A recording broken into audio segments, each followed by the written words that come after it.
Back here on Hacker After Dark, 1010XO and 92.5 FM. Boys, some interesting news out of Gainesville today.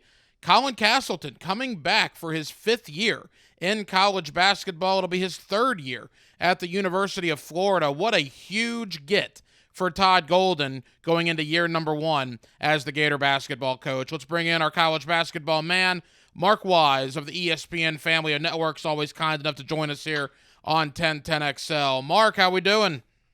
I'm doing great, man. Good to talk to you at night. I love this after dark stuff. Well, I certainly appreciate it, man. I tell people all the time, when you want to talk college basketball, we talk Mark Wise on prime time. You'll continue getting Mark Wise here on Hacker After Dark. And Colin Castleton, Mark, your reaction when you saw him returning to Gainesville? Well, obviously, in this day and age of recruiting, it is a three-pronged attack, whether you're talking about incoming freshmen, your own team, or the transfer portal. But the same is true in all three of those areas, is that you would really like to have known commodities. That's what Castleton represents, a known commodity. When you throw in his size and his ability to impact games on both ends of the floor, as a true legitimate 5-man, then he gives Florida and Todd Golden something unique that not a lot of programs have. So that is a big step in the right direction by Florida's first-year head coach. And look, Mark, I'm not naive enough to say, Colin Castleton would have thrived in the NBA. I don't even know if he would have been drafted, but there are a ton of European leagues looking for big men like Castleton, and guys that average 16 points and 9 rebounds in SEC play normally do not come back to college. Were you surprised by this? Not really, because the way the game's evolved, Ryan, in terms of big guys have to be able to step out and shoot the three. There's no question. I promise you, I was not in the room, don't know for sure what was said, but I would be willing to bet a lot of money the discussion about Castleton returning centered on the three-point line. I know he was 0 for 9 last year. We know he played damage down the stretch with the shoulder. I think he had 1 block in 3 postseason games. You're talking about a guy that almost averaged 2 a game the entire season. So when you start there, from lower body strength, I think he would get overwhelmed right now at the NBA level. I understand what you're saying about the European level, but that league too, that level of play has gotten much more physical in the last 4 or 5 years. Simply put, his success level at the next level, his success, what rung of the ladder he's going to get on, will be dependent upon his ability to step out and make some shots. And I'm sure that Todd Golden is going to give him that freedom. A couple of more from Mark Wise. You see him all over the ESPN family of networks during college basketball season, and he's with us here on 1010XL. Mark, in regards to Castleton, look, I'm not jumping off the cliff here, okay? He's not Noah or Horford or Haslam or any of these other dynamic big men that have played at Florida in the last 20, 25 years. Having said that, if he comes back in year number 3 and puts up similar numbers to what he's done, particularly this year, we're talking about one of the better big guys for a long term that has really been at the University of Florida in quite some time. I agree with that in terms of both years of production and when you compare him to other players in the league. Walker Kessler is going to go to the NBA.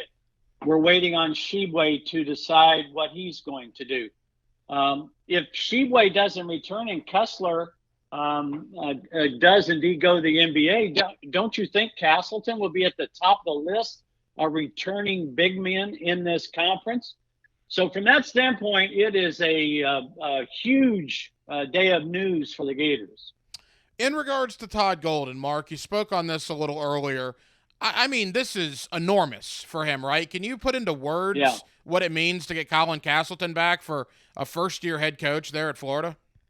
Well, it's going to be along the he's not. I don't think anybody thought Shibwe would do what Shibwe did for Kentucky. But when Kentucky got Sheway, I think they pretty much knew they were going to get a double-double guy. Now, not to the level where he's player of the year. I get that. But that's kind of what Castleton gives Florida. And I mentioned this earlier. He's a known commodity of what you're going to get. He's learned to play out of double teams. He's gotten much better in that area. He's limited his mistakes, his turnovers. He quit driving the ball earlier in the year. He was putting the ball on the deck and trying to beat people off the bounce. That's not his gig. So he's learned to do all those things and becoming a better block-to-block scorer, as well as impacting the game on defense. So, again, unique. You're getting a unique big guy with a unique skill set in college, and not all teams. As a matter of fact, not many teams will have a Colin Castleton. Hey, Mark, final thought for you. And again, I appreciate you joining us, man, on short notice. This news just broke earlier today. DeRugi's off to the league. Yeah. Appleby's in the portal. Gadkick's in the portal. They got Castleton back. It looks like what Will Richard from Belmont is coming in. There's a lot of other guys that Florida's involved with in the portal. Translation, it's going to be another year of, wow, who's that guy? Who's that guy? Gator fans are really going to have to look at their program a little bit when this roster develops here over the next weeks and months to come. But, Hacker, I got to tell you, man, that's everybody now. This is where we are. No longer are you going to be married to a player and watch him develop over 3 or 4 years. I just think that's going to become the exception, not the rule. So it's a different paradigm for everybody in terms of fans, in terms of broadcasters. But that's where we are. I think until we fix the transfer portal, and you've heard me say this many times, the transfer portal cannot be open during the season of play for any sport. I don't care what sport it is. Football, you should not be able to get into the portal during the season. So until those things get cleaned up, this is the way it's going to be for a while. And I don't know how you put the genie back in the bottle. I think this is the way it's going to be for a while. I think you're going to have to learn, come the middle of October, where everybody was so excited about the beginning of practice. Now you better start learning what players are wearing what numbers. All right, Mark, we'll give you 2 months of rest and get ready to work your magic when we have you on to preview the NBA draft. Leave me with this. As a diehard Orlando Magic fan that has suffered time and time again, if they win the ping pong ball lottery, and who knows if they will, but if they do, and you were making the number 1 pick in the draft come this summer, who is going number 1? I was on the Jabari Smith bandwagon. I don't know that you can go wrong with the top 3. I think we're all in agreement that the top 3 are Banchero and Smith and Holmgren.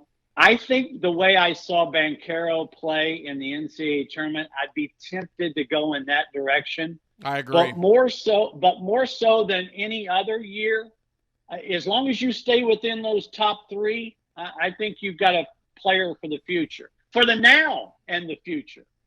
Is Holmgren too thin to play in the league, Mark? Does he step out and knock down threes? Yes, he does. Then he's not.